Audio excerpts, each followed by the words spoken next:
The outpouring of grief over the passing of Ratan Tata is more or less unprecedented.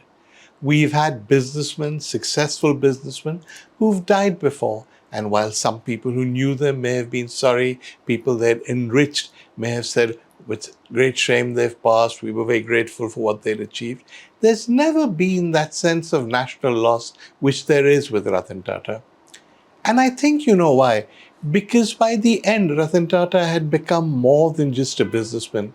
He'd become a symbol of what we thought Indian business should be about: honesty, ethics, values. He was seen as a guy who was somehow above the rest because he held himself to a higher standard. All that is true, but I think sometimes because we remember the Ratan who became chairman of Tata Sons and ran it so well for so long, we don't realize quite how difficult it was for him or even where he came from. For a start, many people think of the Tatas as being like the Birlas or the Ambanis, as owners of this vast industrial empire. But first of all, they're not owners. What makes the Tata Group different is that most of it is owned by Tata Trusts. Almost all of the money the group makes goes to charity. The people who run it now, it's not a member of the Tata family, but in the past it has been members of the Tata family, are not exactly dynasts in the sense that we know. There have often been no clear lines of succession. Often heirs have been adopted. J.R.D. Tata, for instance, was not the son of the last chairman of Tata Sons. He was brought in from outside. By the time Ratan Tata was born, there were two Tatas of consequence. One was J.R.D. Tata, and the other was his cousin, well, distant cousin, Naval Tata. We think of them as all being one happy family, but they were not. Naval Tata had wealth, lived in great luxury in what is now Sterling Cinema and Deutsche Bank in Bombay, in the fort area of Bombay. But Ratan was not exactly a child of privilege. Let me explain this to you. Now, I interviewed Ratan Tata several times, and probably there are business journalists who interviewed more times than I did. But whenever people went to interview Ratan, they talked about his companies, profitability, stuff like that. I had no real interest in that. I'm not a business journalist. So when I interviewed him, I nearly always talked about Ratan. And I found that if you got him in a good mood, and I was fortunate that way, he was quite candid. He talked honestly about his life. And talking to him, he talked about things that I hadn't expected. He talked about how traumatized he was when his parents divorced. He wasn't at all happy. He became close to his grandparents. He missed the life he'd had. He went off then to Hawaii and to America, where he spent several years studying architecture. He was very clear he was not going to come back to India. And if he came back to India, it was going to be as an architect, not as a businessman. In those days, some of you with long memories will remember, the Reserve Bank of India had strict foreign exchange regulations. So you could only live, if you were a student, on a very tiny sum. Other rich people used to buy dollars in black, as we used to call it then, and subsidize their children's expenses. Not the Tatas. The Tatas, of course, didn't do that.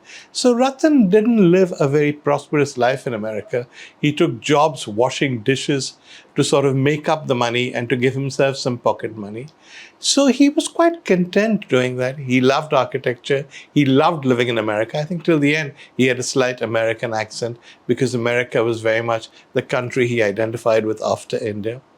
When his parents insisted he came back, and then he came back and he was put into Tatas, and it didn't really go very well.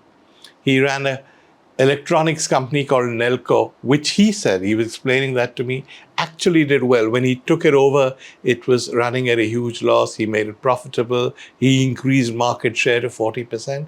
But the Tatas never gave him the recognition for it. They then put him into textiles. He did well at one mill. At another mill, he thought things were going okay. And then there was a bad patch in the market. And the board decided they were going to close the mill down. And he argued with the board and he said, you can't just close it down because there's a bad patch. It's not about me. I'll do something else. It's about the guys who work for this. There are workers who will now be left on the streets, who will be unemployed through no fault of theirs. And the board, well, chiefly Nani Palkiwala, he told me off the record, though we did print it later, said, no, we've got to close it down. So they closed it down. The workers were left on the streets, and Ratan was angry and traumatized. He took his bonuses and whatever Tata Sons had paid him, and he gave it to the staff of that mill because he believed they deserved the money, and he, in some sense, had failed them by not saving their jobs. That's the kind of guy he was, and I think we often miss that. We also miss the fact that he was by no means the obvious successor or the next chairman of Tata Sons. J.R.D. Tata and Naval Tata, Ratan's father, were not on good terms. There were phases when they didn't even talk to each other. For much of their lives, they had bad things to say about each other. This is normally swept under the carpet, but I remember asking Ratan about it in an interview, and he said, yes, they had differences, and it is very sad that they did. So Ratan was not at all close to JRD. He had very little to do with JRD. And then JRD got to know him a bit. And one day, much to his surprise, he was made chairman of Tata Industries. Now, Tata Industries was a nothing company, a hangover of the managing agency system. But it was seen from outside as being a signal that he would ultimately take over the Tata Group. Ratan didn't think so. He thought he was being fobbed off with a job that meant nothing, that the next chairman of Tata Sons would be Rusi Modi, Nani Palkiwala. He thought of various different people. He didn't think he'd get the job. Only later in JRD's last years did JRD make it clear to him that he wanted him to take the job. And we see it now as dynastic succession. And yes, perhaps his surname had something to do with it, but he was no son to JRD. He was the son of a cousin who JRD didn't speak to. So it wasn't as automatic and as easy as we think it was. When he took over as chairman of Tata Sons, the general reaction in the market and within Tata's was that he wasn't up to the job. He was not going to be able to run the companies. Now, J.R.D. Tata was a larger-than-life figure. Anybody who'd succeeded him would have faced that problem. But Ratan, they said, had no experience, had no record. How could he do it? In those days, the Tatas was run very differently. It was like a federal structure. There were companies, each with their own heads, and they ran their companies as though they were satraps, governors, viziers. They didn't bother too much about the Tata empire or its headquarters. And JRD was content to run it that way because these were his people and they had respect for him. They didn't necessarily have respect for Ratan. And there was a great feeling that at some stage, many of these people would try and declare independence, or even if they didn't declare independence, they would stop listening to Bombay House or the headquarters of the Tata Group. That's when I think people's opinion of Ratan changed, because he proved himself not to be the sort of namby-pamby figure people had caricatured him as. Systematically, he got rid of all of the satraps, all of the viziers.